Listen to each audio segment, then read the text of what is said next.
सो dear students, आज हम discuss करेंगे role of atmosphere in climate control. ये नाइन्थ साइंस का बायोलॉजी सेक्शन है, उसका यूनिट नेचुरल रिसोर्सेज से लिया गया है ये टॉपिक। सो डियर स्टूडेंट्स, पिछले 2 लेक्चर्स में हमने ये देखा कि जो अर्थ है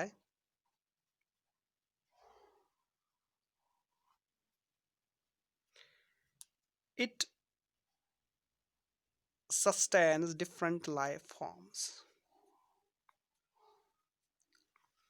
ज़मीन पे काफ़ी सारे लिविंग ऑर्गेनिजम्स जो एग्जिस्ट करते हैं, और ये लाइफ फॉर्म्स इसलिए एग्जिस्ट करते हैं क्योंकि इसमें बहुत सारे फैक्टर्स रिस्पॉन्सिबल है। एक फैक्टर है दैट इज़ एटमॉस्फेयर। ज़मीन के ऊपर एक ब्लैंकेट ऑफ एयर है जिसको हम एटमॉस्फेयर कहते हैं। सो ये एटमॉस्फेयर जो है it provides optimum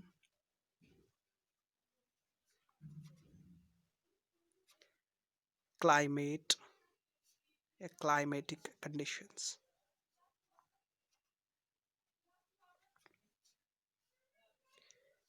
optimum climatic conditions for these living forms। so atmosphere के कारण ज़मीन पे जो climate है वो optimum रहता है, normal रहता है, ambient conditions में रहता है जो एक living organisms को चाहिए। that is why कि ज़मीन पे different life forms exist करते हैं। डियर स्टूडेंट्स, इनमें ऑप्टिमम कंडीशंस में एक बड़ा जो फैक्टर है that is normal temperature.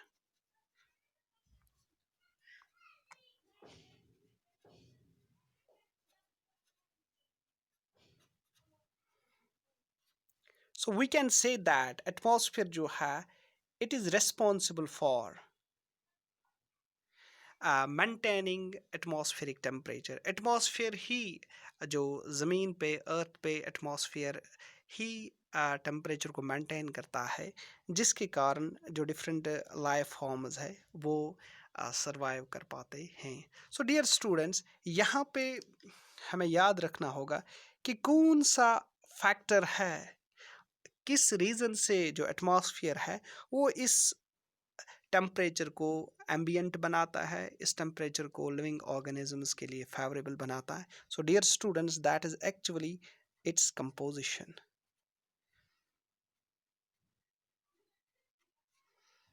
So atmosphere में जो कंपोजिशन ऑफ एयर है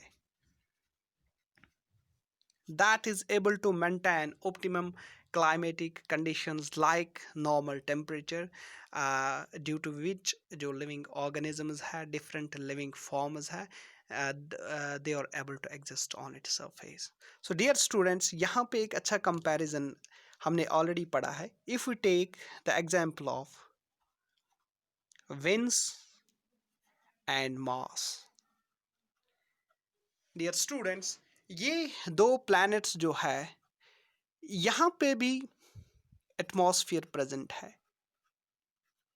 their surface is also having this blanket of air, that's atmosphere।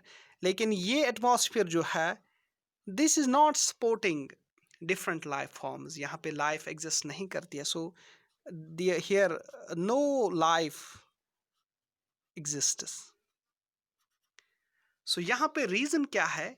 reason is again the composition of air।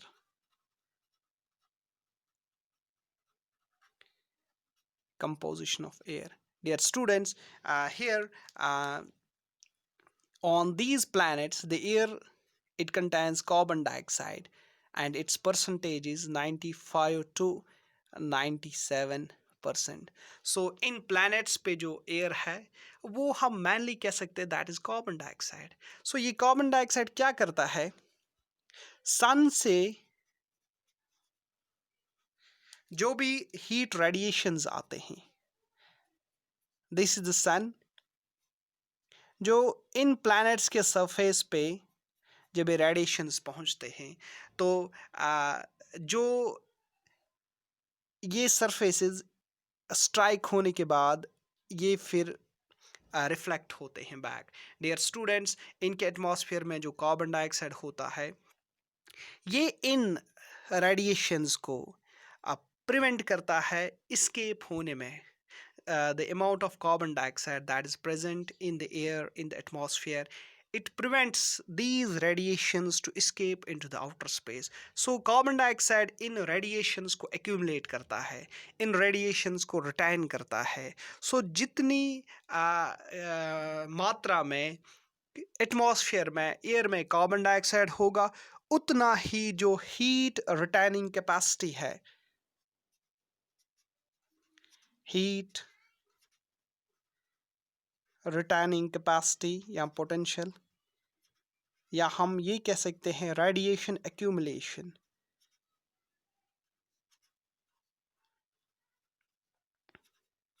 Radiation accumulation. So क्या होता है dear students, Venus और Mars पे जो air का कंपोजिशन है, it is mainly of carbon dioxide. So carbon dioxide जो है, ये इन रेडिएशंस को आउटर स्पेस में जाने नहीं देता, ये इनको एक्यूमुलेट करता है। So in these atmospheres we are having tremendous radiation accumulation, और जिसके कारण जो एटमॉस्फेयर पे यहाँ पे जो टेम्परेचर है, that is very very high. So coming to the earth, so in case of earth, यहाँ पे जो एटमॉस्फेयर है, उसके एयर में जो कार्बन डाइऑक्साइड है, that is just a fraction।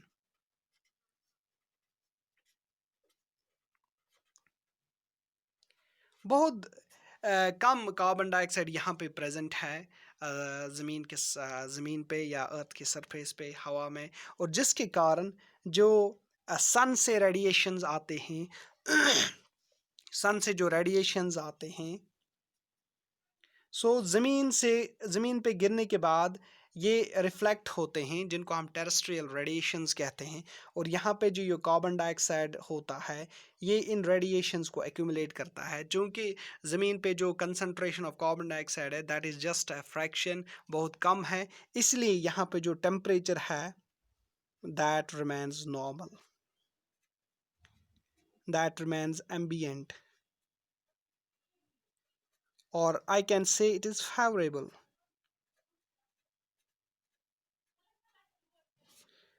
और ये टेम्परेचर जो है, अगर हम इस टेम्परेचर को देखेंगे, it is average 15 degree to 30 degree, और इसी टेम्परेचर के कारण जो है living things are able to survive. जो ये टेम्परेचर है, इट सपोर्ट्स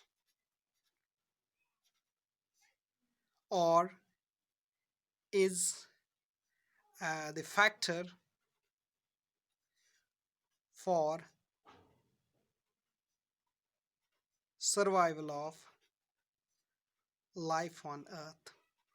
सो यही कारण है कि जो अर्थ पे है, यहाँ पे जो टेम्परेचर है वो नॉर्मल है।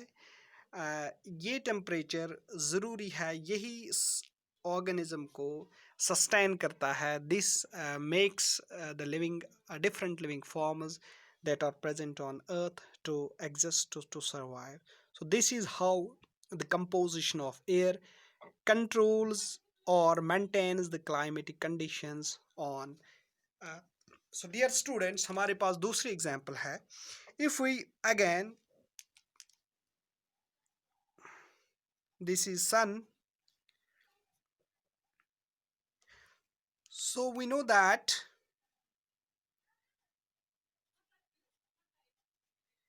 if we take the example earth and moon,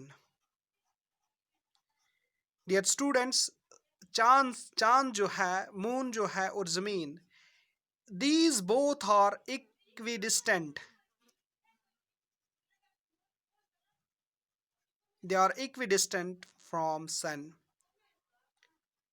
दोनों जो है, they are equally placed from sun। so इन दोनों के बीच में जो डिस्टेंस है, अर्थ और सन, और मून और सन के बीच में डिस्टेंस है, दैट इज सेम। सो अब यहाँ पे क्या है, क्या कंडीशन है, अर्थ पे एटमॉस्फेयर प्रेजेंट है, but in case of moon, on the surface of moon, there is no atmosphere. Moon पे एटमॉस्फेयर नहीं है। और यहाँ पे जो ज़मीन का जो एवरेज टेम्परेचर है अभी हमने डिस्कस किया, it is 15 degree to 30 degree centigrade. और यहाँ पे जो है it is -190 degree centigrade to 110 degree centigrade. Dear students, from these two values यहाँ से हमें पता चलता है कि ज़मीन पे जो है this is the normal temperature, ambient temperature. और यहाँ पे जो टेम्परेचर है that is not favourable for living forms और living organisms to exist. So dear students, यहाँ से हमें पता चलता है कि कितना वेरिएशन एग्जिस्ट करता है between in atmospheric temperature between earth and moon despite being equidistant from sun. So यहाँ पे इस लेक्चर से हमें ये पता चला कि कैसे एटमॉस्फेयर या कंपोजिशन ऑफ एयर कैसे क्लाइमेटिक कंडीशंस को कंट्रोल करता है। सो डियर स्टूडेंट्स, द आपको ये भी याद रखना है कि जो एटमॉस्फेयर है या एटमॉस्फेयर में जो टेम्परेचर है ये बाकी फैक्टर्स पे भी डिपेंड करता है। जैसे कि एटमॉस्फेयर में या अर्थ पे कितना टेम्परेचर है ये डिपेंड करता है सन पे, कि सन से कितनी रेडिएशंस आती है, कितनी इंटेंसिटी की रेडिएशंस आती है।